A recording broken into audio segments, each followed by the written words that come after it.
We're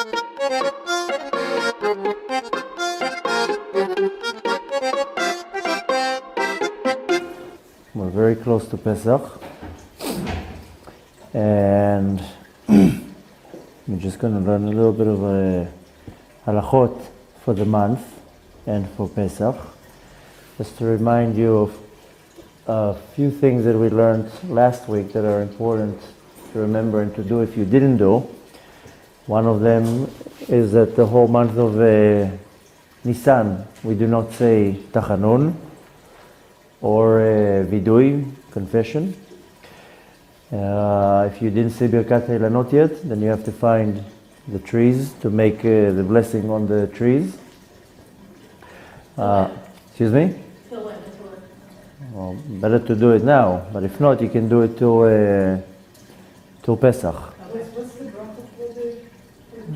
The bracha is long. You're going to need to take with you a siddur. Okay, it's in a Kvat siddur? I'm not too sure, but if you have a smartphone, you can Google it, because it's a long bracha. It's after you say the bracha. אלוקינו מלך עולם, שלא חיסר בעולמו כלום, וברא בו בריאות טובות ואילנות טובות, ליהנות בהם בני אדם. I mean, that's not something you can remember. Better to go with something ready, with a siddur. I don't know in your siddur if you have it, but you need to find, we talked about it last week, we need to find 2 trees that they bear fruit. So I forgot the lady's name that was here last week. She placed a message on the group that she has 2 trees in her backyard, and anybody can go to her house. So try to do that. Another thing is what's called ma'ot chitim. Everybody has to give a little bit of charity for a communal account that helps poor people get their food. It's not a suggestion, everybody has to do it, even if it's 5 shekels, but you have to participate. Even if you have financial problems, you also have to participate in that, even if it's something very, very small. Can I give to you? You can give to me, because we feed a lot of poor people. But don't do it now, we'll do it after the class. Okay. This coming Shabbat is Shabbat HaGadol. I'm just going to recap a little bit what we learned last shiur. This coming Shabbat is Shabbat HaGadol. You can go to watch the video to see all the rules that have to do with Shabbat HaGadol. But just remember, it's the last Shabbat before Pesach. After Mincha we read a portion of the Haggadah. And it's important to know what it means. You can definitely look at the video that we posted last week. So now we're going to continue things that we need to do on Sunday. I mean, this year it's going to be Sunday. Somebody might be watching the video next year and it's not going to be Sunday. This year it's Sunday, and we have to burn the chametz. We have to check the chametz and we have to burn it. So first of all, it means that I have to clean the house for chametz. We're not going to go through that, but needless to say, the whole house needs to be cleaned. And if it's your home, there's no question here, everything has to be cleaned. If for whatever reason it's a big home, or some of the rooms are not going to be used, you can gather all the stuff you don't want to clean into one room, close the room, and sell the chametz. We're going to learn today what it means to sell the chametz. But if it's your house and you fully live in it, then you have to clean the entire house. If it's not your house, which is very important, then you clean your area. Many people, they live in with roommates or temporary housing or any other type of situation that would make the house not theirs. Then you have to clean your area, whether it's just your room or if you have a little piece of a living room. If you share, you have to clean at least the hallway where you're going to walk through. Basically, wherever you're going to be in Pesach, you have to clean for yourself. So you'll clean from the door till your room, in your room, If there's a bathroom, you clean in the bathroom. Believe it or not, some people do bring food into the bathroom. And sometimes not only that, there will be crumbs on the floor that will be pushed into the bathroom. So you want to do a clean in the bathroom. If you share a kitchen, that's where it becomes a little bit more challenging. But to make a long story short, because it depends, there's many different types of partnerships in an apartment. Sometimes you're a roommate, sometimes you're a guest, sometimes you're just renting a room. So the rule to remember is you clean your part. And of course where you're going to pass backwards and forth, and the rest is not your area, you don't have to clean it. Of course it would be optimal if it would be clean, but since it's not yours and you don't own it, then you don't have any obligation to clean something that doesn't belong to you. Needless to say, after we do the biur chametz, then whatever is there, it's not yours. And we're going to go through the rules of the bdika, of the burning, of the selling the chametz, because that we're going to do this Sunday, which means it's till Sunday everything has to be cleaned, Sunday evening, when the sun goes down. So we still have a little bit less than a week. And the bdika we do on this coming Sunday after the stars go out. So בלילה שלפני ערב פסח בודקים את החמץ וחייבים לבדוק מיד בתחילת הלילה, דהיינו בצאת הכוכבים. The night before Pesach, which means the 13th day of Nisan, we must check the chametz. I mean, have to check that there isn't any chametz, and it has to be done right after the stars go out. אסור להתחיל לאכול, לעשות מלאכה או ללמוד. You want to prevent from eating, drinking, working, or even learning Torah. The second the stars go out, you start בדיקת חמץ. חצי שעה לפני צאת הכוכבים, כדי לא לשכוח חובת הבדיקה. It's even better not to do all these actions that I said, learning, eating, working, half an hour before the stars go out. So you're not going to forget doing the bdika. I know in our generation, most people, the stars go out, they're not even close to doing the bdika. That's when all the pressure starts. So it's best, I know every year you say, okay, next year everything will be ready, and this year I'm starting right after the stars go out. Try to do it. There's a mystical reason why we do it right when the stars go out. And it has like the major rule of Shabbat. It doesn't matter when Shabbat comes in, you always come 2 minutes before Shabbat. Doesn't matter if Shabbat comes in at 4 or at 7, you're always ready a minute before. The same thing with the bdikat chametz, checking the chametz. Try to make sure that everything is checked and ready, and the stars go out, you're ready to do it. And half an hour before that, you already stop from working, eating, learning Torah, and you get ready. ואפילו התחיל באחד מדברים האלה יותר מחצי שעה לפני צאת הכוכבים, חייב להפסיק כשיגיע זמנה בצאת הכוכבים. If you already started to learn, you started to eat, you started to do something, comes the time, best to stop. אם יבקש מחברו שאינו לומד כשיגיע זמן הבדיקה שיזכירו ויפסיקהו מלימודו, מותר לו ללמוד עד זמן הבדיקה. If you are busy with whatever you're doing, learning or still cleaning, you have to make sure that somebody will remind you, a roommate, a friend, a husband, tells you, okay, it's time to clean, let's start. It's important to start on time, and I'll tell you in a second why. If you're a man, best to pray Arvit, Ma'ariv, right as the stars go out. כדי שילכו אנשים מיד לבתיהם לבדוק את החמץ. It's good to do it right away, so you can go right away home to check the chametz. And even if you're not a man, it's good to pray Arvit that night before you're checking the chametz. Sunday night. Before the stars come out, you get ready, stars come out, you pray, and you start cleaning, start checking. Now, one of the many reasons why we check right when the stars go out, because as the stars come down, the night starts falling. We don't see it with our eyes, but till midnight it becomes darker and darker and darker. We just don't see it with our eyes. it starts becoming dark, the border, the line, when night starts, is when the stars go out. That's when it's dark enough to see the stars. A minute before the stars go out, there's still a little bit of light, so since there's a little bit of light, you don't see all the stars.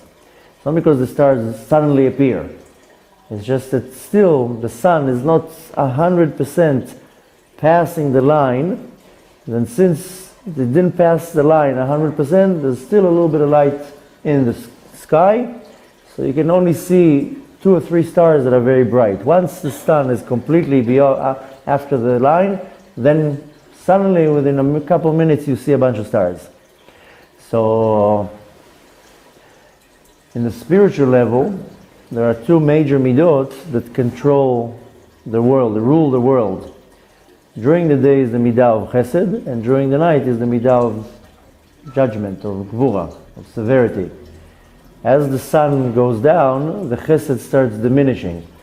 In that borderline, when the stars go out, this is when the gvura, the severity, starts coming into changing of the guards, changing of the shift. So as close as you can to the tzedek kochavim, the severity, the dinim are not that strong.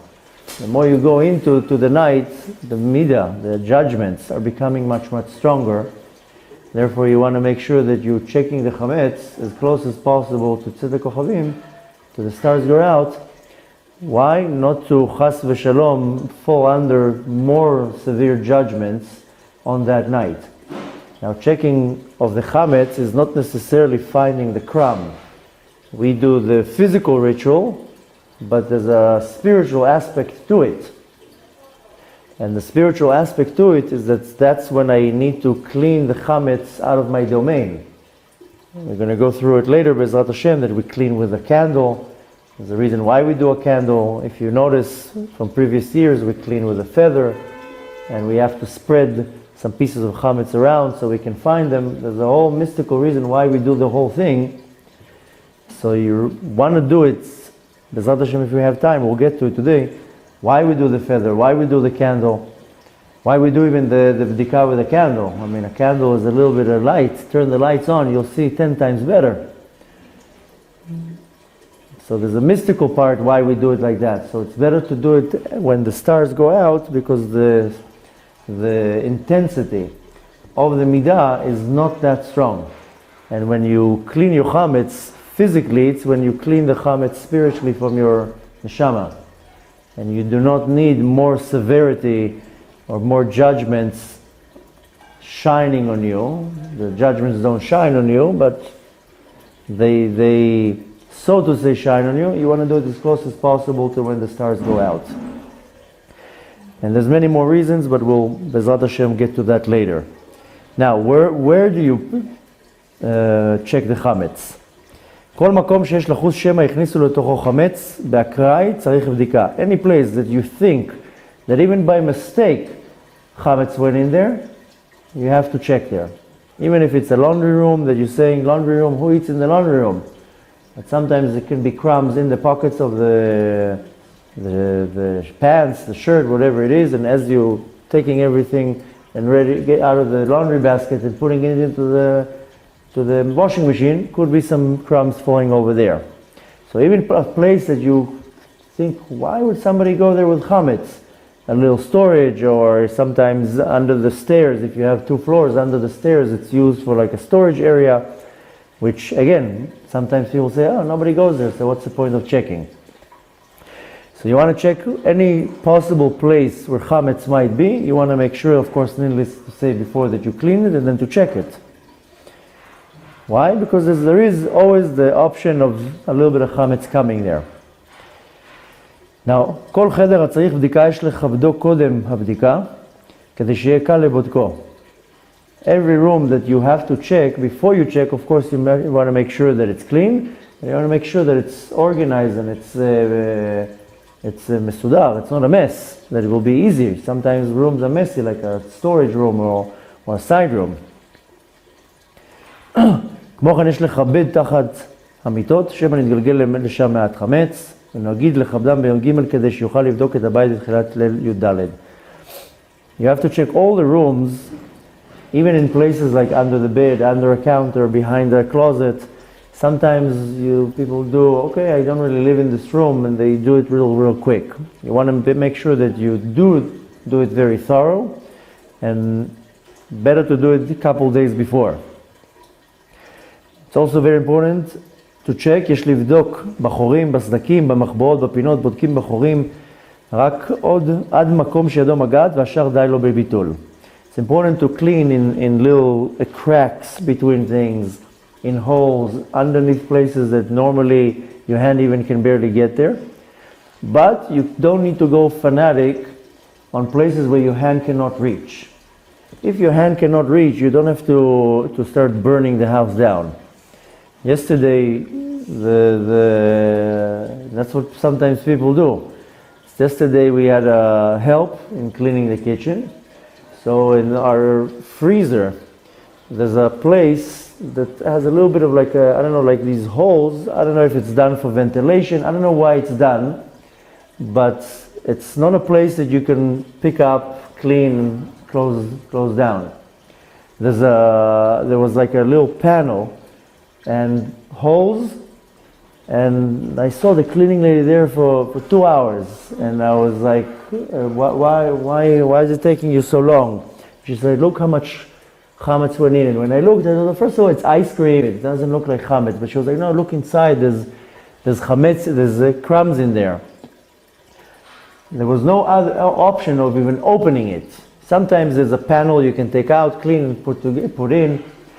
But for whatever reason, in this type of freezer, there was like a hole that, first of all, the holes were very small. With a toothpick, she was able to scrape in, but you could see in, and it was like maybe an inch going down, and you saw dirt in there. There's no way to get it. There's really no way to get it, unless you sit there for weeks with a 500 horsepower vacuum cleaner to somehow get it out from there. I don't even know how you can get it out. Really, you can't get it out. She was going in with a toothbrush and toothpicks, and at some point I told her, listen, do a thorough clean, and we'll just cover it. That's it. You can't do it. There's no point to go too crazy over something like that, because you'll never get it out. The reason why I say burning the house, because some people take a blowtorch and they'll start burning it from above, because once you burn the chametz, you can't eat it, you can't have any benefit from it, it's not chametz anymore. So one time I did that many years ago when I thought that you have to go fanatic, and I started burning things. And I was like, okay, this is not a good solution, I'm starting to burn down the house. So this is where the line of insanity starts, and where you don't need to be insane. So you cover it. You cover it with hard foil, you seal it, and as long as you don't see it, as long as you don't have access to it, and when you sell the chametz, you remember there's a place in the freezer that I couldn't clean. So sometimes there's places that you can reach, doesn't matter what you're going to do. So this is the line where you don't go crazy. You need to clean, you need to scrub, you need to scrape, but when it comes to a point that your hand can't reach in it, then it's enough. You don't. This is where you stop. And it's enough to do what's called the bitul, is to say, okay, this is where I can't get rid of it anymore. You want to ask something? Yeah. What if you got a vacuum cleaner and like like in the window cleaners, you've got all that crap that's in the window cleaner? So you want to maybe borrow a vacuum cleaner. If you want, we have an old one. It's not that great, but you can take it. But it's a little bit broken. But you want to borrow. Excuse me? It will suck. It's not a 500 horsepower vacuum cleaner. It will suck big dirt. It's not so great, but you want to borrow a vacuum cleaner, and make sure that you do at least a good thorough vacuuming, because the vacuum is a very good solution, because it does suck from all directions. And the vacuum cleaners that are not so strong, then what you do is you cover the area from air, and then it makes like a suction. And then even if the vacuum cleaner is not so strong, it will still suck it. You know how you put your hand on the hose, suddenly it's sucks it much stronger because there's no flow of air. So if you can get into these places, sometimes you have an extension that narrows down the hole. So if you don't have that, then you create something. You become MacGyver, okay, that's a joke for the older people. The younger people are like, what? Who? So not too long ago, I was in a lecture and I mentioned that, and some people smiled, and the rest were looking at me like, what is it? What's that word? So I said, okay, that's for the older crowd. What was the word? MacGyver. MacGyver was 30 years ago was a show of this guy that MacGyver that used to get into situations and he would take a bobby pin and a shoelace and suddenly make a nuclear bomb. So that was the joke growing up. So you become in cleaning, in the Pesach cleaning, MacGyver, and you find how to make sure to suck the crumbs. But again, wherever your hand physically cannot go in, that's where you stop becoming insane. Now again, putting your hand underneath a cabinet, that's normal. Or you put the hose in of the vacuum cleaner. But when it becomes cracks, sometimes there is cracks in the windows, in the window seal, wherever you can go in. I mean, you do your best, you vacuum.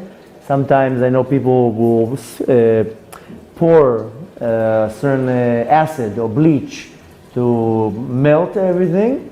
That's it, and then you don't have to go crazy.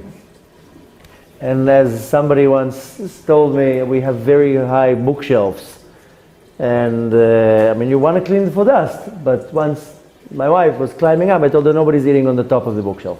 Nobody's throwing like that bread during the week that there'll be a crumb there, and we do not have birds flying around here that might drop a crumb.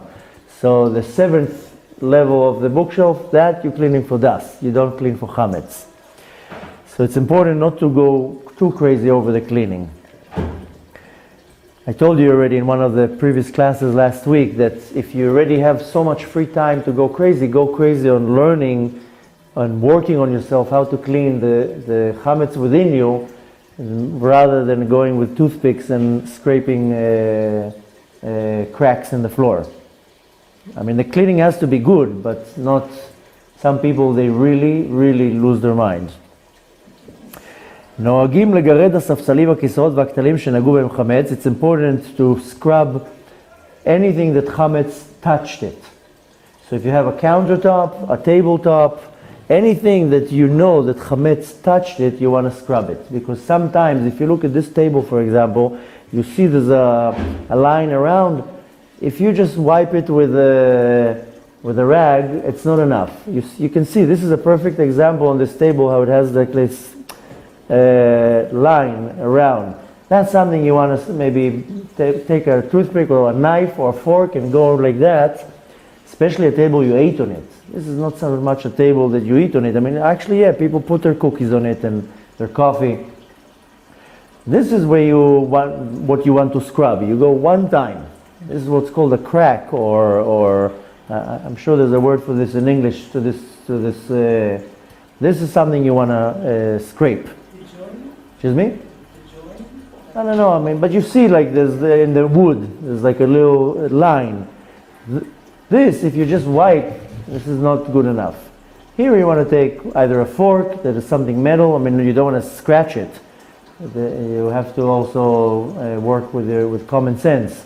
But that's something you want to scrap. Sometimes in the countertops in the kitchen, the edge is like that, and you just clean off the dirt. Sometimes the edge is a little bit elevated, and in that crack, that's where you want to clean. So anywhere that chametz was sitting on, which is usually, in most cases, will be countertops, tables, tabletops, anywhere that you'll put the chametz, that's where you want to scrape corners. ואם יש חמץ בסדק שאינו יכול להגיע אליו, יתיחו במעט טיט.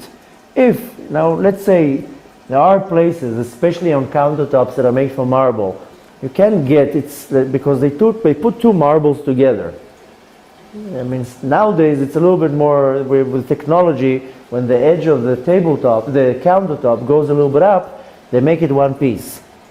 In the older versions, they take one piece, another piece, and they glue it. And then a lot of chametz gets stuck inside. If you see that after you scraped it and you cleaned it, it doesn't come out, that's where you either pour boiling hot water, or you take a blowtorch and very quickly you go on the panel, because it will burn everything in it. Another solution is sometimes what people do is they'll take glue or what's called silicone and just do another layer, and then you completely cover it. So this is where you want to go a little bit more extreme, because there you know there's chametz on your table, on your countertop in your kitchen. That's 99.9% there's chametz there. So that's where you want to go a little bit too much. Now if you don't have all these tools, all these options, also boiling hot water does the job. But boiling hot waters. Anyways, you want to kosher the counters and cover them, so you're going to pour boiling hot water. So you do want to go here a little bit extra. Another important thing is כן יש לבדוק ולנער את כיסא הבגדים שלו ושל ילדים משום שלפעמים מכניסים בהם חמץ. It's important also to check your pockets. Now, a lot of people, what they do is they just wash everything. But you can't start washing your entire house, especially that most people, they have summer clothes, winter clothes. So it's important to check pockets, put your hand in, empty it, put it inside out, shake it. Especially the things that you know, because that you were carrying chametz in. A lot of people put their food in their pockets, especially kids. So sometimes even when you wash it, it doesn't even clean it. So you do want to go through coats and stuff like that will have pockets. That's the advantage of being a woman. Dresses don't have pockets. So there's nothing to put there. Now that's of course important to do before you do the bdikat chametz, not the night of Pesach when it's cold and you put the jacket on and then you put your hand in and you're like, oh, I think I just touched a cracker. So you want to do that before the checking. Now, same thing with the shuls, yeshivas, places that you study. That's also a place you need to check. That's why this Friday we're not having here a meal, because the place is already going to be clean for Pesach, and we can't have, we're not going to have enough time Sunday to clean an entire building. So I know a few people already asked us, this Shabbos we're not having a meal. So the best way to do, most houses should be and hopefully are already kosher by Friday. Some houses not. Some houses Sunday is still the day of cleaning. But if you already clean the house and Friday is already kosher for Pesach, the best way to do is when you make your Shabbos meal is that you cover the table with a big plastic, and you eat a pita bread. Pita, their crumbs are very big. It's not like these little challahs that spreads all over the place. As you buy either these whole wheat rolls that they barely have crumbs, or pita breads. And of course, you eat a little bit over the plastic. When you have a beard, you go like that. And you eat very careful, and right away you pick up the plastic, tie it up, and throw it. You want to do that because it's still Shabbat, and even though it's clean for Pesach, you don't want to take away from the mitzvah of Shabbat. What we do, if you have the option, is we eat on the porch. We do what I just said, but on the porch. So on Shabbat, we eat on our porch because the houses we're already eating now on the porch. Now everything that is chametz, the kids know, they go on the porch. The porch is not clean. Sunday we clean the porch. And there's wind, and there's cats, and there's birds. So better to eat a pita bread or a whole wheat roll, something that doesn't crumb too much, and not to do if there's no other choice, then you do like what you said. You eat some dates, and you drink a cup of wine. But still, it's Shabbat. You don't want to take away from this holiness and the mitzvah of Shabbat. Then you go a little bit extreme. You'll eat over a plastic bag. Put it, even if you don't have these big plastics tablecloths, put a plastic bag. Eat over it real careful. from bread that you know will not make crumbs. And then at least you did the mitzvah of Shabbos the right way. It's not good to take away from the mitzvah of Shabbat because the next day is Pesach. Now, you want to make sure that not only that, also the food that you make. Now the thing is that a lot of the times the oven is already ready for Pesach. So if you're already cooking something, make sure it's in a disposable tin or something that already belongs to Pesach. You have to be careful how you're eating on Friday. But I know what a lot of people do is they're like, okay, I'm not going to do anything, or like you said, I'll find all the options of not making a Suda. Don't take away from the holiness of Shabbat. So find a way. I know a lot of times what people do is they'll 2 or 3 families, they'll merge together, and they say let's all eat together in the same place, and we'll all pitch into the cleaning. If you have a porch, if you have a backyard, whatever it is, it's also a good option. Eating outside. But the important thing to take from that is not to take away from the mitzvah of Shabbat. That's the most important thing. But if there's no other way, you can do the wine and the dates, and you'll be good with that. Okay, now finally we came to Sunday evening, and it's time to do the bdika. לפני הבדיקה יצניע את החמץ שמשאיר לאכילה. It's important that right before the bdika, any chametz that you have, you put away in one place. Now there's a few opinions. One opinion will say, it's fine, take all your chametz, put it in the closet, close the closet, put a sticker that it's chametz, and after that you sell that. There are more strict opinions that they suggest don't even keep the chametz at home. So your plates, your utensils that has the taste of chametz, of course that you keep. But if you have an open box of crackers, just give it away, eat it. Don't throw it, you can't throw food. But make sure you don't keep chametz in the house. If you have sealed bags of flour, fine. But anything that is open, better. Some opinions, especially the rabbi of Tzfat, Rav Eliyahu, he says don't keep chametz at home. Don't keep it at all at home. But that's a more strict opinion. Any chametz that you have, you gather it all together, put it in a closet, close it. It doesn't have to be one closet, it can be 50 closets. You just have to mark it where the chametz is, but you have to separate the chametz and the rest of the stuff. נוהגים להניח 10 פתיתי חמץ קשה במקומות שונים בבית. There's a custom that we take 10 pieces of chametz and we spread them around the house. This is usually done, let's say with the wife, if the husband is doing the bdika, the checking, the wife will do that. And today everybody have a very easy life. Today you can buy a kit that has already these chametz pieces already ready, and they're sealed. So if you don't have the option of buying that fancy kit, then you take a little bit from the pita bread that you had for Shabbat, that is already hard anyways. Wrap it a little bit with foil, like this, make little Hershey's out of it. You know, you put a little piece, wrap it with foil, and you spread around the house 10 pieces. And if you're by yourself, then you do it yourself. If not, the best is if the wife will do that. Don't let the kids do that, because they'll hide it in places you'll never find.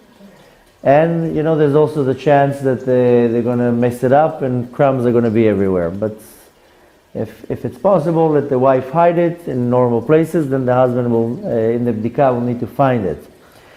Again, you want to make sure you put it in a foil or some way that it's not going to start spreading around.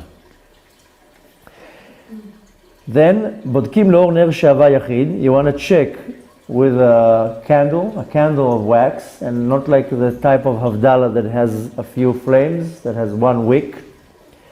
And also, ועל ידי נוצת עוף, you want to take a feather that belongs to any type of bird, better a chicken, and you check it with a single wick candle and a feather,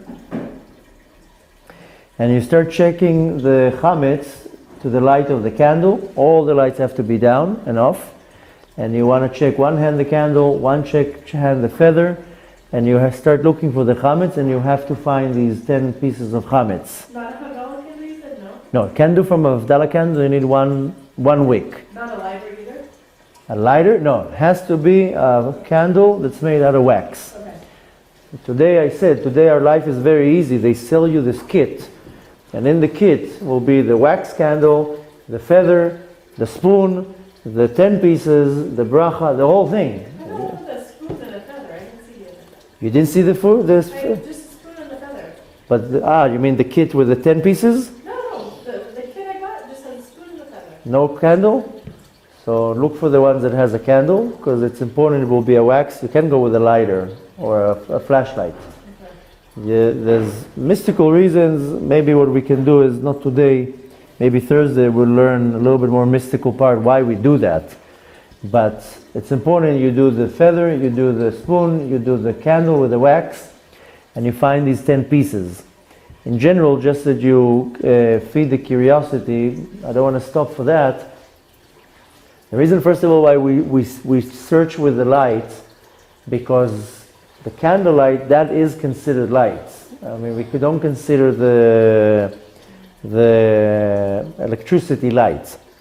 Now, really, when you clean the chametz, I already scrubbed the floor. There's no chametz there. But I want to clean the chametz that is in me. My ego, my bad character traits, the junk that is in me, my anger, my frustration. Mainly the ego, mainly the chametz represents my ego, my yeshut, my selfness. And the only way, which is the dark side in me, it's not coming from my soul. My soul is a pillar of light. It says, Kinei Ravaya Nishmat Adam, the candle of Hashem is the soul of a person. So our soul is compared to fire, to light. So anything that is opposite of holiness is darkness. And the only way to beat the darkness is with light. So we turn all the lights down and we wait for the stars to come out, that it's 100% darkness. And I use a single wick candle corresponding to my neshama. My soul is called a candle. There's a verse by King Solomon, Ner ki ner havaya, the candle of Hashem, Nishmat Adam, is the soul of the person. So I want to do it only with a candle, and a single wick candle, not 2 weeks, not 3 weeks like the Havdalah candles. The candle is me. I'm coming to light the darkness. And the light of the candle, you can only win the darkness with light. And you don't need a big projector. You don't need a lot of light. You need a little bit of light from the candle. That overpowers the darkness. Now if you look, if you turn now the light very, very strong, I can guarantee to you that if there will be a little bit of crumbs on the floor, you're not going to see it. The daylight is way too strong. The lights on the ceiling are way too strong. Turn the whole lights off here and come with a candle, you'll see the crumb. You'll see a little bit of crumb. Why? Because the darkness is so thick, it doesn't allow you to see anything. A little bit of light from the candle already creates the type of light that you see little things. More than that when I come to clean myself, I don't need a lot of light. I just need a little bit of light. If I have a lot of problems in me, I have anger, I have frustration, I have the sadness, I have an ego, I have whatever it is that I need to clean in me, I just need a little bit of light. Just to ignite a little bit the neshama. And that already will point out to me what I need to clean.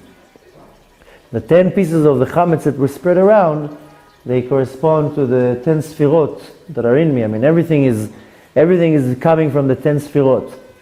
And I have to start refining my sphere of malchut, the sphere of yesod, the sphere of chesed, whatever sphere it is, I have to refine it in me.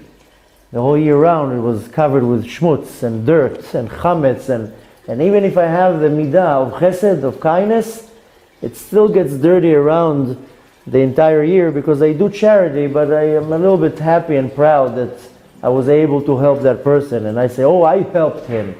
I feel a little bit of ge'ava, a little bit of pride when I do something good. So even in a good attribute, it can be covered with a little bit of dirt. So I want to look in me. It's the time that what I need to understand when I'm cleaning the chametz, it's not just being on the floor, on my knees, and looking for something. Is as I'm looking, it's symbolically, I'm also looking in myself to clean the junk that is in me.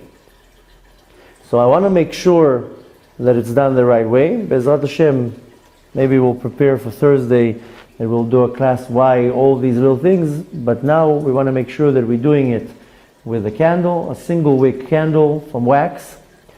And the reason why it's good to buy from these kits, because they give you this candle that doesn't drip. Some candles, you light them up and within 1 minute your whole floor is going to be full of wax.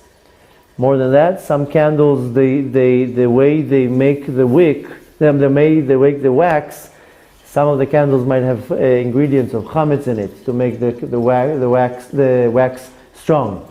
So you want to make sure that the candle is also kosher for Pesach. So better to buy this kit. Baruch Hashem, we're in the year of Tafshinai Zayin 2017. You can get it everywhere. And even if you live in Tulsa, Oklahoma, so you order it online on Amazon, believe it or not, you can order it and you'll get it to the home. So, but you do want to do it the right way.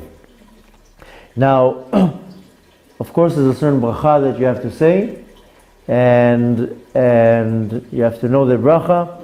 The bracha, of course, better if you have it from a siddur. If you buy this kit, usually they'll have the bracha already on it, which of course is Baruch Atah Hashem Elokeinu melech haolam asher kidshanu b'mitzvotav v'tzivanu al bi'ur chametz. And the next day, when we're going to burn the chametz, we also have a bracha that we say. I mean, we don't say the bracha. There's just there's a line that we read. We're going to get to it. Now, once you say the bracha and you start the cleaning, you do not talk throughout the cleaning. So even if your husband does the checking and he says the bracha, then you also should not talk. It's not the time of saying, "Hey, did you hear what happened today?" No. This is for the session of the whole. This is for the searching.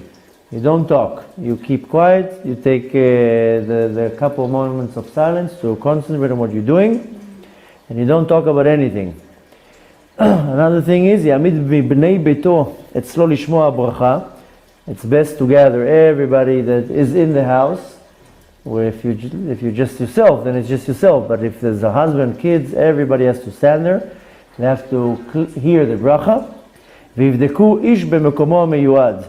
Now, if you have roommates or you live a couple people together, then you all together do it, and each one goes to check their area. You want to do it together. And of course, not to talk in the meantime. ייזהרו לבדוק תחילה בחדר הסמוך למקום שבו שמעו את הברכה, ולא ילכו תכף אחר הברכה לחדר אחר. Now, if you have a few rooms in your house, and you're standing in the living room and you said the blessing in the living room, first check the living room. If you said the bracha in the dining room, first check the dining room. You always check the room that you said the bracha first, and not to say the bracha in the bedroom and go to the living room. נגמר הבדיקה, יניח את השקית החמץ. Once you're done the checking, you take a bag, put all the chametz in it. It's best to take a paper bag, because the next day when we burn the chametz, you just throw the whole thing in. And you don't want to use plastic bags, because if you have your own bonfire, the plastic makes this wax, since it's made out of oil, can make a fire. It's more flammable, can make this black smoke, and you want to keep it to the minimum. A few years ago, I usually try to have my own bonfire, and a few years ago, so a few neighbors like, "Oh, you have your own? I want to come." And one of the neighbors that came, I don't even know what they threw in the fire. Suddenly, at a Pesach, the whole house was thick smoke. And I was like, "What did you throw in there?" And we had to turn the fire out. So we had to make a new one, because the chametz was not burnt. And then it was already full of water, so it didn't burn. It became a whole big problem, and this was done half an hour before the time to burn the chametz. So I try not to put anything that is flammable, like plastics and stuff like that, in the fire of the chametz. So it's better to take a paper bag. Like, it's very easy to get one. You go to any bakery here, where they give you the pastries, they have these paper bags. Just put the chametz in it, because later on we're going to throw it to burn it. Best also to put in it the feather, the candle, if anything is left. Everything that you use for the bikat chametz, put in that bag. Yatof hakol b'niyar. If you have the spoon, it's good to to tie it and just leave the spoon handle hanging out. If you can, tie it with a rope or something that the chametz is in and not going to be moved, and put it aside, and tomorrow you can burn it with the chametz. Now, what do you do after the בדיקה? מיד לאחר הבדיקה יבטל את כל החמץ הנמצא בכל גבולו שלא מצאו בבדיקה. Now, like I said, we do the cleaning, we do a thorough cleaning, but the main canceling of the chametz is in your heart. So after you cleaned, after you checked, after you made sure you did the checking, now you have to uproot the chametz from your heart. What does it mean to uproot it from your heart? עיקר הביטול הוא בלב. כלומר, שיחליט בליבו שכל החמץ שברשותו כאילו אינו קיים ואינו חשוב ככלום. Once you did the checking, after the cleaning, and after you did the hard work for a couple of weeks, you have to take to consideration that now in my heart I'm saying, okay, if I did forget a crumb here and there, or there's a pocket that I forgot a crumb, or one crack I didn't clean, I'm in my heart accepting that I don't have any more chametz. This is called the biur, taking it away. I'm totally uprooting it from my domain.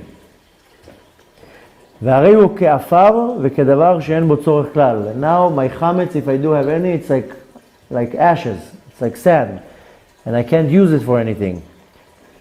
ותקנו חכמים שהוציא הדברים הללו בפיו, and our sages gave us a verse to say in Aramaic. If you don't understand Aramaic, don't say it in Aramaic. I mean, you can read it just for the sake of reading it, but you have to understand what you're saying. And the verse, the translation is that any chametz or leaven that I have in my possession, that I can't see, that I didn't burn, that I don't know of, any type, is going to be cancelled, annulled, and it's going to be like hefker. Hefker doesn't belong to me, and it's going to be like ashes. Now, really what you want to do, you have to understand, if you remember last week we learned about the order of the sacrifices in the book of Vayikra, and I explained that the sacrifice is a process that we need to look at and to understand that's what I need to do, and that's what would have done to me if Hashem was a little bit less kind. If you remember in the class I mentioned that first you slaughter the animal to take all the blood out, then you cut the animal, you skin it, you take pieces out. If you go by the order of the sacrifice, that's what I need to do in the spiritual level. Same thing here in Pesach. So physically I clean the house, but through the entire month or a week or 4 weeks that I clean the house physically, that's when I have to clean myself spiritually. That's why I said don't go fanatic on the scraping of the floor. Take half an hour of your time, instead of being on your knees to scrape, sit with yourself and say, okay, how am I cleaning my neshama? Obviously I have a lot of chametz. Chametz is what makes my ego to inflate. So I have anger, I have anxieties, I think bad about other people. I have all these things in me they need to be cleaned. So being on your knees and scrubbing is very good. But also you take half an hour of your time. And you're saying, okay, let's be real. You remember last week we had a lecture about the whole point of the cleaning of chametz is admitting. It's just admitting, yes, I have a problem here, I have a problem here, not to look at another person and says he has a problem, she has a problem. That's very easy to do, to point a finger at who has problems. The point in Pesach is to say, okay, I have chametz. I have a problem with judging other people. I have a problem with whatever it is. But that's the cleaning of the chametz that you do, because I want to be free. The next lecture we're going to have today is about what is real freedom, because Pesach is the holiday of freedom, and we all are stuck in slavery, and we're stuck like in jail, and we're not free. Neither one of us is free. We're not what's called bnei chorim, and we're going to learn in the next class what does it really mean, this freedom. And why am I not free, and how can I become free? Because we all want to be free. I want to be free from my problems. I want to be free from debt. I want to be free from chas v'shalom, physical problems. I want to be free. More than that, my neshama is in jail. My neshama is in jail because it has all sorts of barriers and limitations that I'm in jail. So the whole holiday of Pesach is to go out of jail. Pesach is called Chag HaChirut. It's not called Chag HaPesach. It doesn't say in the Torah even Chag HaPesach. In the Torah it's called Chag HaMatzot, the holiday of matzah, or the holiday of freedom. Our sages added the name Pesach, Chag HaMatzot, Chag HaPesach. So the cleaning is, yes, because I can't have chametz in the house, because the halacha is that I'm not allowed to see, eat, or own chametz. But that's where the cleaning is. But it has to be parallel, the physical and the spiritual. So I'm scrubbing the floor, scrubbing my neshama. So the whole time that I'm taking to clean, yes, I need to clean because I can't own or eat or see chametz. But it has to be also in my heart. That's why we're having all these classes, just about Pesach, because Pesach is the preparation is not less important. If I come to the night of Pesach and I did not prepare myself spiritually, then the night of Pesach is not going to affect me so much. And the class that we're going to have after this class, we're going to go some stages and what is the real freedom. And we're going to talk about it, that what happens on the night of Pesach is a very special night. The night of Pesach, Leil Seder, it's called Leil Shimurim. It's such a powerful night that if you notice, we don't even say Kiryat Shema L'Amidah on that night. We leave the door open. We don't do anything. We're 100% protected by Hashem. And what happens spiritually and mystically on that night, we're going to learn in the next shiur. I have the most auspicious night of the year. Some of our sages say that Pesach is the holiest night of the year, more than Kippurim. Because I don't need to do much. The godly light, the godly revelation that comes down to the world on that night is unbelievable. And what I can achieve that night just by observing the holiday, then I can reach to the highest level of the peak of what my neshama can reach. But the preparation has to be accordingly. And we're gonna learn next class, that what's happening that night. So the preparation is extremely, extremely important. That's why the last couple of weeks, that's what we're learning about Pesach.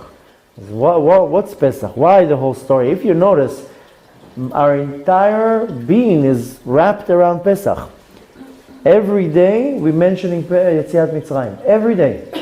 When we pray, when we bench, every Shabbat we do Kiddush, Zecher L'Yetziat Mitzrayim. Everything that we do is Zecher L'Yetziat Mitzrayim. Because our entire focus is around the concept of going out of Egypt. And now is the day. We're commemorating the day. You know how I always say in my lectures about the night of Pesach. It's an auspicious time. It's the time where this godly light came down to the world 3,300 and something years ago and permeated the power in the world that any individual can go out of their Mitzrayim, out of their limitation. And that's the night I can hit the jackpot. So the preparation is just as important. And if I don't have the right preparation, then I will come to that special night without the right tools.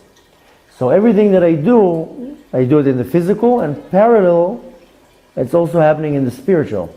So once I clean the chametz physically, I have to clean it also spiritually, which means that I have to accept in my heart that, I don't have any more chametz. It's not mine. It's almost like, the little kids that they get in trouble and they steal something, you go and catch them, they're like, that's not mine. But I found it in your bag. No, somebody put it here. It's not mine. And they're so convinced, or they're convincing themselves, or they do whatever they can to make you think and believe it's not theirs. So you want to do the exact same thing with your chametz. It's not mine. I don't know where that crumb came from. It's totally not mine. So after I did this whole entire bdika, I have to accept on myself, I don't own any more chametz. When I uproot it from my heart, I'm saying, okay, now I took on myself, there's a lot of chairs over here. Now I'm taking from myself that I don't have any more chametz, and I accepted already that my system is clean. And that's extremely important. And then we say this pasuk, and again, if you don't understand the Aramaic, say it in the language you understand, but it's important to say it, and you annul the chametz that is in you. And again, it's extremely important that you say it in a language that you understand and that you understand what you're saying. I know a lot of people say the Aramaic and then they didn't understand what they're saying. After, you have to be very careful with the chametz that you leave for the next day. Put it all aside. Whether you're going to eat the chametz, whether you're going to burn it, but you put it aside. That nobody's going to move it. That no crumbs are going to come, going to spill by the kids or chas v'shalom an animal. And you want to put it in a special place.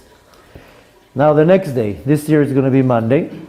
בערב פסח בשעה חמישית של היום, לפי שעות זמניות הנחשבות מנצח חמה עד השקיעה.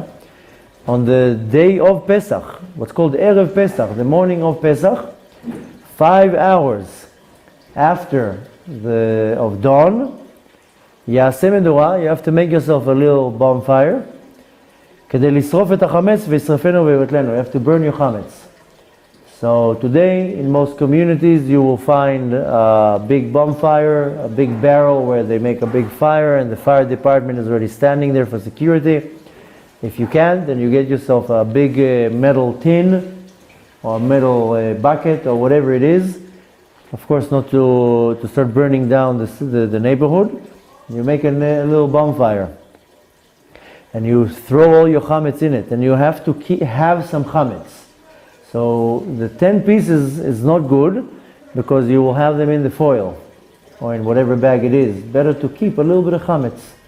That's another reason why on Shabbat you want to have maybe a pita bread or a roll, because you want some of your own chametz. Now if you clean the entire house, you don't have any chametz. You have to burn chametz. So it's good on Shabbat, eat a pita bread, keep a few pieces that you can break it in and you can actually burn it, and you want to see that the chametz is burning and it becomes burnt completely, toasted. If 20% of it got burnt, that's not burning the chametz. You want to take a little piece, even if it's a little piece of bread, and you make sure that that bread is toasted to ashes. Now, once you throw it in, you do what's called bitul. You annulling it. בביטול זה יאמר נוסח של חמיר השני. After you do the bitul, you're saying the next time the verse. There's no bracha, there's no blessing when we burn the chametz, but you do say another verse of this bitul chametz. Again, it's originally in Aramaic, but if you do not understand the Aramaic, then you say it in English or in Hebrew or whatever language you understand. In this bonfire, like I told you, you put these 10 pieces of chametz, but you want to make sure you're also putting real chametz in it. Some people have the custom to burn their lulav from Sukkot. They put the lulav in. Some people have many different customs. Some people have a custom to the Havdalah candle that comes to the end. You don't go till the end. Some people keep the Havdalah candle. They'll burn it with the chametz.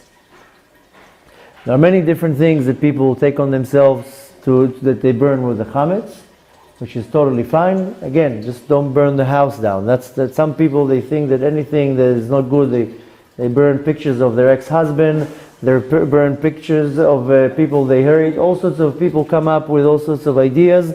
They know that person is chametz in, I'm not joking. Some people say that person is chametz in my life, I'm going to burn their clothes. I'm not joking. The question that I get. Some people tell me I can't stand my ex-wife, can I burn her clothes? All sorts of crazy things. This is not chametz. A little bit of bread, a little bit of wheat, something that is done from wheat. And yes, it is customary that people burn their lulav. And there is an inyan that when you cut your nails, you can throw the nails to the garbage. You're not allowed to throw the nails to the garbage. So there are two ways to dispose the nails. One of them is to bury them, is to go to your backyard, make a hole, bury the nails. Another way is burning the nails. Just throwing it is not good. And also flushing it down the toilet is better not to do it. Because what will happen is, in the sewer systems, it will go down the sewer, And it can still wash off to a certain place, and there's such impurity in it that you want to burn it. Now the problem, you want to bury it or burn it and not just throw it, because there is tum'ah on the nail. Now this nail belongs to you. There is a remaining of you, so to say. You cut it off you, but it has some of your energy. And you throw it out, and it has this impurity. The klipa can have possession over you. That can bring all sorts of bad thoughts and bad dreams, and even much worse than that. Because, you know, I don't know if you know or remember, I once told you that at the time of Napoleon, when he came to conquer Russia, then the Baal Tanya, the Alter Rebbe, was at the time he was in Russia, and Napoleon was going after him. And every time, wherever he would be, the armies would come closer, then he would run away. I'm talking about the Baal Tanya. He would run away because Napoleon wanted him. He knew he's very powerful. And even though the Russians were giving a lot of problems to the Jews at the time, the Baal Tanya says better that the Russians win him, because he's totally evil. If he will take over, he will be 10 times worse than the Russians. So he was doing all sorts of mystical things to stop him, to push him, and to make him lose. Napoleon was a demon. He wasn't a human being. That's why his hands, he never showed his hands. His hands were, and as you know, the famous pictures of Napoleon, his hand was always in the jacket, because his hands were weaved. He was a demon. So he was very small also. And that's how he would win. He would, so to say, hypnotize his soldiers. His soldiers were like machines. That's why he conquered almost the entire world. So the Baal Tanya knew about it, and he was trying to stop this power. So Napoleon was constantly searching for him. So every time they would come close, he would run away to a different place. And one time he forgot shoes in the place where he was staying, and he sent Hasidim to run back to get the shoes, and when the armies were too close, they just burned the entire village down. So the Baal Tanya says, just that he's not going to have possession of something that belongs to me. You see now in our generation, we still have what's called black magic and voodoo and all that stuff, which is 100% real. And if you look at the voodoo, they take something that belongs to you.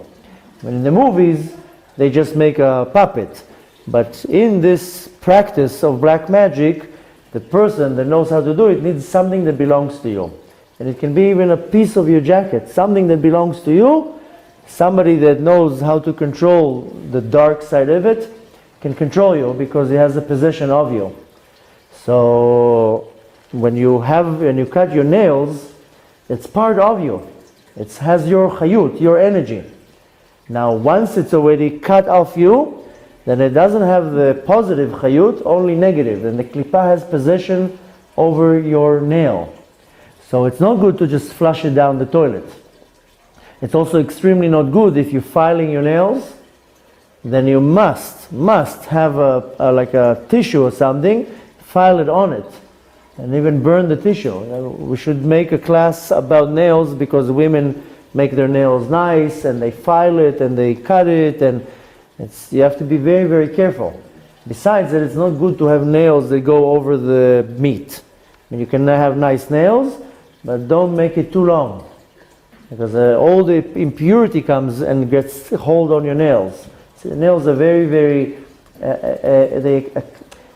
I don't know, the right word is not to say accept, but because nails, they come from a very high source. Hair and nails, they have life in it. There's chayut, there's a part of energy of your body, but there's no neshama in there. That's why you can cut the nail, cut the hair, you don't feel anything, because there's no chayut in there. There's no neshama in there. But there is energy, there is chayut that makes them grow. I mean, the nails grow and the hair grow. This just shows to us that it comes from a very, very high source.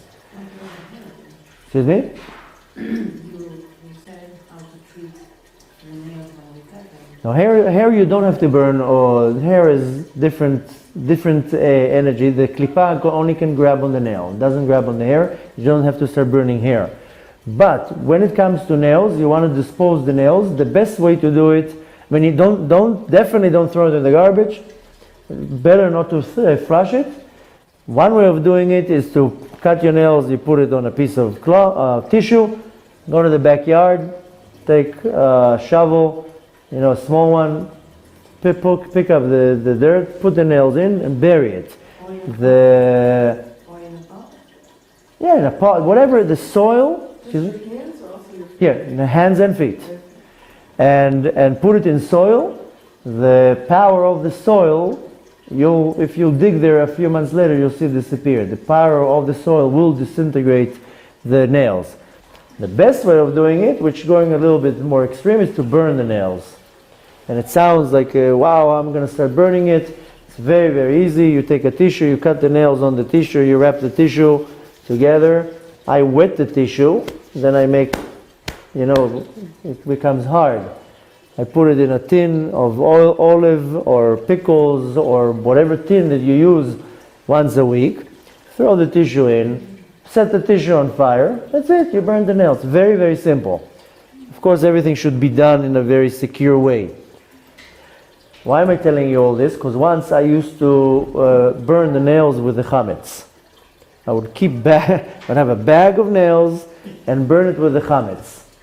So the reason why I'm telling you that, because I know people do it. I later on find out better to burn the nails right away.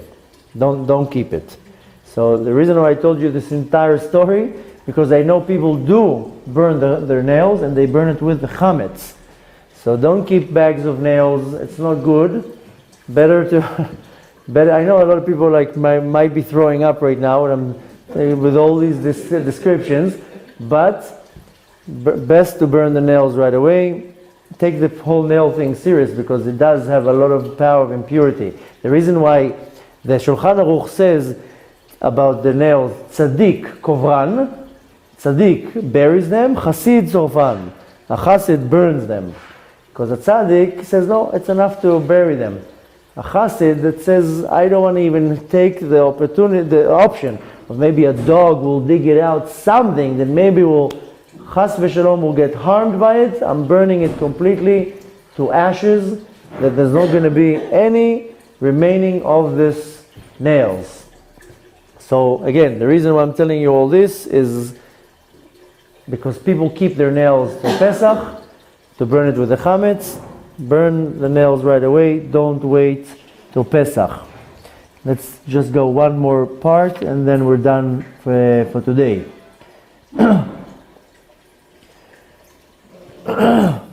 What happens when a person goes out on a trip, or they're sleeping out, or they're not going to be in their home? טוב להיזהר שלא לבטל, היוצא לדרך לפני פסח ואינו משאיר בביתו אדם יכול לבדוק את החמץ משהגיע זמן הבדיקה. What happens when you leave? Now people leave on a vacation, go to their parents, whatever it is. When do you do the bdika? First of all, I know a lot of people say, I do not feel like cleaning, I'm just selling the entire house and I'm going to go to my neighbor. It's still good to clean the chametz and you still have to do a bdika. So even though you selling the house. So אדם שיוכל לבדוק את החמץ כשיגיע זמן הבדיקה, חייב לבדוק לאור הנר בלי ברכה את כל חדרי הבית בלילה לפני שיציאתו. If you're leaving the house, let's say the time of the burning came and you're driving just 2-hour drive to your parents, you still have to do everything the same thing. But if you're leaving a day before that you can't say the blessing for the check, then you check just without a blessing.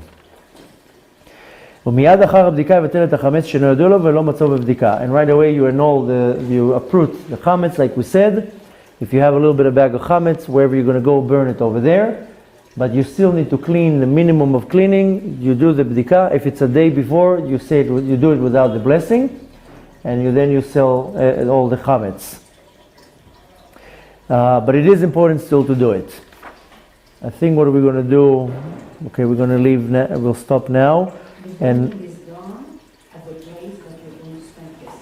Excuse me? The burning. No, I mean, the thing is that the burning has to be done the morning of Pesach. So if you're leaving 2 days before, take a bag of chametz and burn it over there. A lot of times what happens is that people, let's say I live here and I'm going to spend Pesach by my parents that live 2 hours away. I can still do everything till the morning of Pesach, burn and then go. Now we're talking about if somebody goes a day before, 2 days before, you fly, people fly out for Pesach, you clean the house. I know most people already say, I'm not going to be here, I'm not going to go crazy. Still clean it, still clean the chametz. You can still do the bdika, just without the bracha. And I mean, if you're flying transatlantic, don't carry a bag of chametz with you. I'm saying, some people, let's say somebody lives, I know somebody who's flying tomorrow to America to do the Pesach in America. They're going to their in-laws.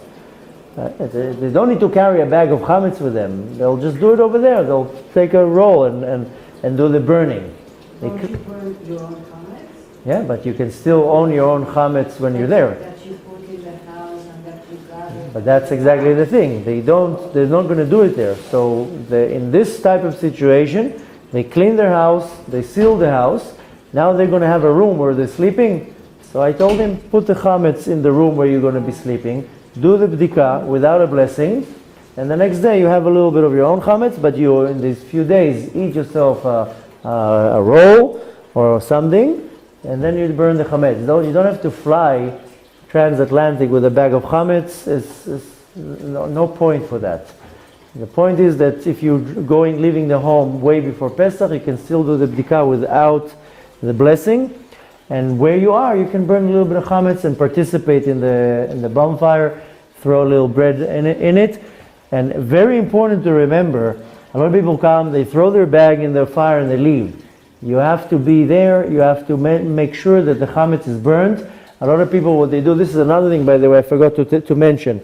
Many women, when they do a frashat challah, when they bake challah, the challah that they take, they wrap it up with foil and put it in the freezer. And some people, again, they wait till Pesach to burn it. If you have a gigantic freezer and you have room to do it, then do it. But you're going to have a problem because you can't burn the dough when it's frozen in foil. So you will throw it in the bonfire, nothing's going to happen. It's not going to burn it. So you did not do the actual act of burning it. So what you have to do is you have to defrost it a little bit, open the foil. You know what's going to happen right now? It's going to be like goo. It's not going to even, you can't even open the foil even. So the bottom line is that yes, it is more nicer, a better way to burn the dough on Pesach, but the problem is it's not done the right way. And then the dough doesn't get really burnt. So what happens is, one time, that's what my wife did, we had a freezer full of bowls. Anybody who would come close to Pesach, open the freezer, bowls of foil will come out because there was no room to put it. Every Shabbos Achala, the whole freezer was bowls. And then first Pesach, we threw the whole thing in the fire. And I'm standing there and I'm like, what am I doing? This is never going to burn. It's going to take it half an hour just to defrost. And then it's in the foil. How am I going to get it out now? So it's not going to burn. So the next year we started opening it all. And it was so sticky that I couldn't even open it. And then it was cold and damp and the fire did not grab on it. It did not burn it well. The best way, hopefully you are doing the mitzvah of frashat challah, so you burn it right away. Put it in an oven, high heat, or put it on exposed fire, burn it till it becomes completely burned from the outside, that's it, you throw it. I'm talking about the piece that you separate from the dough. If you want to do it on Pesach, you have to be very particular that piece of dough has to be burnt completely. The external part, that it cannot be eaten by any animal. That cannot have any use to it. Therefore, my recommendation is don't collect bowls of foil of dough in your freezer, and that way also on Pesach it will burn much, much better. But you do need to make sure that the chametz that you throw in the fire has to burn. You can't just throw a bag and leave. You have to make sure that it's burned, that it burned to a point that nobody can have any benefit from it. Not an animal, not anything. If you have a pita bread and only the side of it is burnt, that's not burning the chametz. That's one meditation, but it's so easy to concentrate. Seeing your hands burn. And of course, you have to do everything and being careful and not to burn the house down and not to inhale smoke. And so, yeah, just to use cautious. This is not something that needs to chas v'shalom be a danger, and do it the right way. B'ezrat Hashem, by burning our physical chametz, Hashem will remove the spiritual chametz from in me. That's the verse that we say in Aramaic. That's the same way that I burned the chametz. Hashem should remove all the chametz within me. That I should be humble and loving, accepting, and tolerating everybody around me. And that this should, B'ezrat Hashem, be the last time that we're burning our chametz. B'ezrat Hashem, this year I mean, we should do the Korban Pesach, the sacrifice of Pesach, and we should all be cleaning our chametz from within us.